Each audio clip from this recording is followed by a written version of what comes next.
Golpe de Estado es una forma ilegítima de acceder al poder o de ejercerlo, si viéramos el artículo 2 de la Carta Democrática Interamericana. En ese contexto, sí, hubo un golpe de Estado en Bolivia. Ocurrió el día 20 de octubre cuando se cometió el fraude electoral que tenía como resultado el triunfo del expresidente Evo Morales en primera vuelta.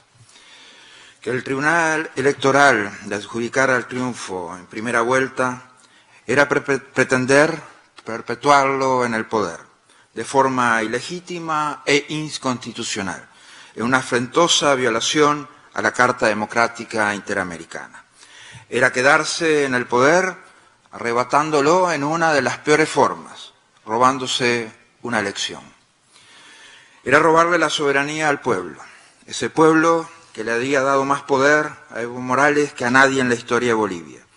Ese pueblo que creía en sus reformas sociales. Ese pueblo no merecía ser engañado de una manera tan afrentosa. Esta forma de autogolpe no es algo nuevo. Ya lo había intentado Milosevic en Serbia, así como otros países en el continente africano y en este. Debe continuar la investigación de las responsabilidades de este autogolpe, hoy claramente marcadas hacia el órgano electoral. ¿Quién de ustedes acá está a favor de los fraudes electorales? ¿Quién de ustedes acá está a favor de que se roben las elecciones? ¿Quién de ustedes acá está a favor de esta forma de autogolpes? Eso sí es volver a las peores épocas del hemisferio. Eso sí es absolutamente condenable e inadmisible. Es muy triste, es el horror de los horrores, es el despropósito de los despropósitos, que se arroje el legado político del primer presidente indígena de Bolivia por la borda de un autogolpe. Duele en el alma.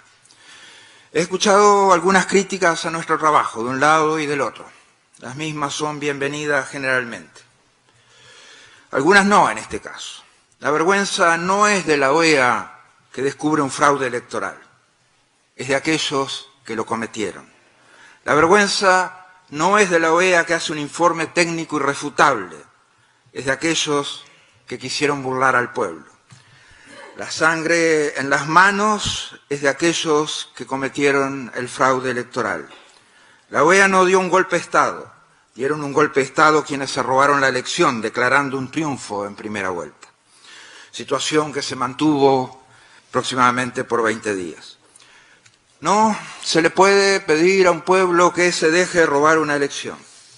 No se le puede pedir a un pueblo que se deje robar la soberanía. No se le puede pedir a un pueblo que se deje robar el poder.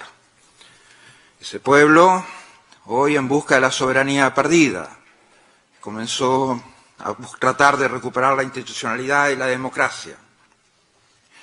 La propia institucionalidad empezó a reaccionar fundamentalmente luego del informe de la OEA, especialmente con los propios partidarios del MAS con responsabilidades institucionales, la propia Central de Trabajadores, movimientos indígenas y campesinos. Condenablemente, este proceso no estuvo exento de violencia, de la peor, de un lado y del otro. Violencia absolutamente condenable. El odio y los discursos de odio deben ser erradicados. El odio y la violencia entre los bolivianos deben ser erradicados. No puede haber un proceso que le cueste al pueblo de Bolivia muertos y heridos y sufrimientos. El odio transformado en violencia tiene un costo muy alto para el pueblo y debe ser detenido inmediatamente. Hacemos un llamado a garantizar a los congresistas y senadores sus fueros, garantizar libertad de movimientos a todos ellos, pero a todas y todos los bolivianos. Instituciones que están a cargo de resguardar el orden público también con más o menos insistencia pidieron la renuncia. Nos llama la atención y debemos destacar que el señor Evo Morales llame al golpe cívico-policial, a pesar de que alguna delegación acá, una delegación específicamente le cambió el nombre por golpe cívico-militar. No es lo que dice la carta de renuncia al presidente Evo Morales, dice golpe cívico-policial, lo cual expresamente quiere dejar afuera al ejército. Quiere dejar claro que no fue la acción de esa fuerza lo determinante en su renuncia. Rescatamos el deseo de Evo Morales de contribuir a pacificar el país con su renuncia. Debemos atenernos a los documentos y debemos ser consistentes al respecto. Cuando se dice otra cosa y se invoca una responsabilidad más allá de la propia carta de renuncia, no se están siendo claros, no se están siendo precisos, se procura distorsionar. No es admisible. El ejército, sin perjuicio de ello, debe actuar siempre conforme a su mandato constitucional. En cuanto a acceder al poder, nadie ha accedido al poder hasta ahora y nadie lo ejerce hasta ahora. Había derecho que quien era en definitiva el beneficiado principal del autogolpe perpetrado el 22 de enero permaneciera en el poder. ¿Era eso lógico políticamente? ¿Eso era lógico jurídicamente? Bolivia debe continuar su proceso institucional, porque como todas las acciones cívicas espontáneas, este poder no ha sido tomado por nadie. Son necesarias hoy instituciones con legitimidad. Hoy más que nunca será lo que el proceso constitucional diga. Nada debe ser fuera del mismo. Eso debe lograrse obviamente a través de un proceso de diálogo entre las partes, en que todas las partes tengan las máximas garantías para su participación y los resultados del mismo deberán ser coherentes con la Constitución y con la Carta Democrática Interamericana. En ese sentido, por ser un actor plenamente respetado, hacemos un llamado a la Conferencia Episcopal Boliviana para que llame a los principales actores políticos en torno a una mesa de negociación y diálogo. Ello es imprescindible para encaminar las principales acciones institucionales, así como para detener la violencia. Obviamente, ofrecemos nuestra colaboración al respecto. Hay una cosa que particularmente considero irregular, y son los gobiernos de notables, por más de transición que sea. En primer lugar, porque la palabra notable nos da la idea de que hay algunos mejores que otros. Y en estas tierras, de este continente, de este hemisferio, nadie es más que nadie. En segundo lugar, porque no está previsto en la Constitución. Es necesario que la institucionalidad se afirme, porque es necesario hacer una nueva elección. Es necesario devolverle la soberanía al pueblo.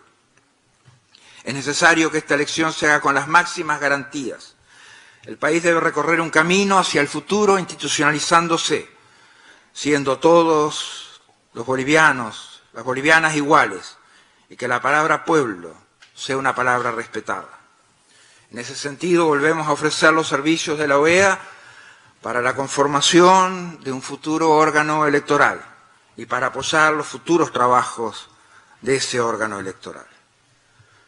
Una cosa más, tan importante como las anteriores. La reelección no es un derecho humano. Lo hemos repetido durante 4 años y, sin embargo, tuvimos que terminar aplicando los nefastos precedentes al respecto, por ser la práctica hasta ese momento. Nos hemos pronunciado en su contra y continuaremos haciéndolo. Hemos pedido informe a la Comisión de Venecia.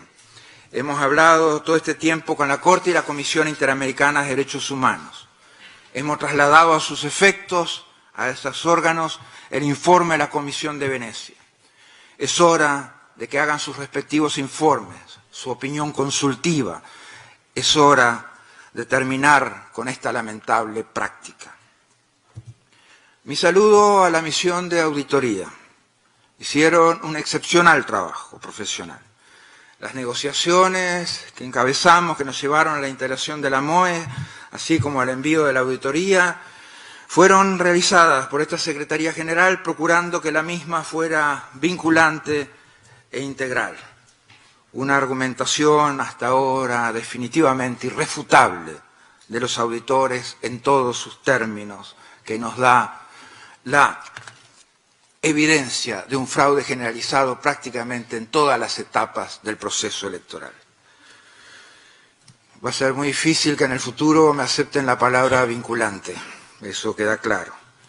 El gobierno de Bolivia lo solicitó. Hubo mucha oposición a la instalación de esta misión, pero cumplió su trabajo.